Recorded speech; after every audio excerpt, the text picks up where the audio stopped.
Assalamualaikum warahmatullahi wabarakatuh. Selamat pagi anak-anakku semua. Di sini kalian akan mendapatkan materi tentang proses pembuatan karya kerajinan bahan keras alam. Sebelum memulai pembelajaran, silakan berdoa menurut agama masing-masing.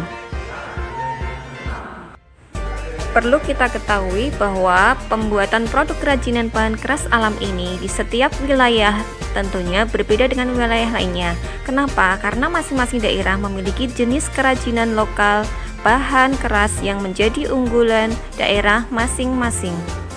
Misalnya, Pulau Sulawesi Tengah dikenal sebagai penghasil kayu hitam, sehingga kerajinan yang dihasilkan daerah tersebut adalah aksesoris dari kayu hitam berupa gantungan kunci, kotak perhiasan, gelang, kalung, dan lain sebagainya.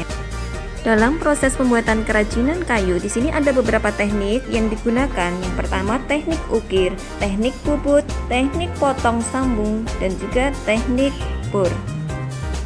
Ketika nanti kalian mau membuat suatu produk pun harus menggunakan beberapa teknik yang akan kalian gunakan untuk pembuatan produk tersebut sesuai dengan desain kalian masing-masing. Ini ada beberapa contoh kerajinan teknik ukir. Dalam pembuatan ukiran ini dibutuhkan suatu kesabaran serta suatu skill yang lebih dibandingkan dengan kerajinan-kerajinan yang lain. Ini ada teknik puput, di mana teknik puput ini untuk membuat pahatan puput yang berfungsi untuk mengiris, menyayat, atau menggaruk dan membentuk suatu benda. Ini contohnya, silahkan diperhatikan, mungkin kalian juga pernah melihatnya teknik puput seperti apa. Kemudian teknik potong sambung bisa dilihat di sana. Teknik potong sambung di sana adalah untuk menyambung kayu. Nah, seperti ketika kita melihat puzzle gitu ya. Nah, sama seperti itu. Nah, caranya bisa dilihat di atas, dan mungkin kalian di rumah pun ada ya memiliki suatu kerajinan yang menggunakan teknik potong sambung.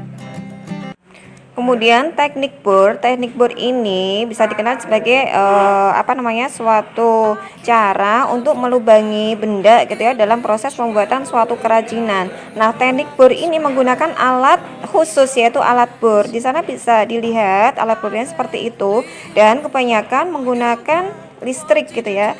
Dan ada mata bijinya berbeda-beda sesuai dengan ukuran lubang yang akan dibutuhkan.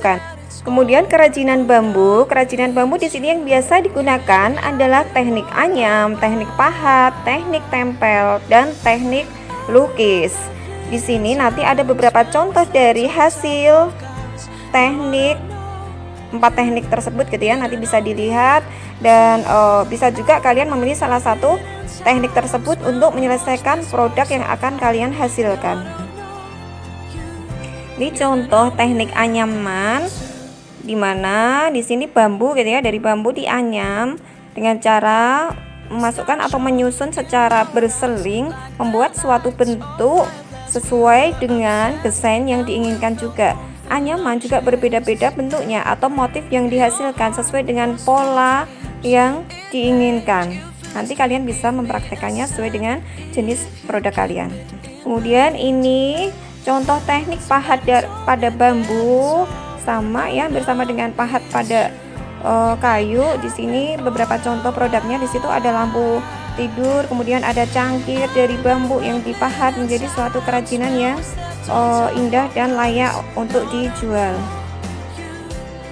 Ini teknik tempel. Teknik tempel ini yang lebih mudah ya daripada teknik-teknik yang lain, dimana teknik tempel ini menggunakan teknik dimana menyatukan dari bagian satu ke bagian yang lain dengan cara ditempel menggunakan lem gitu ya, tentunya sesuai dengan desain yang diinginkan.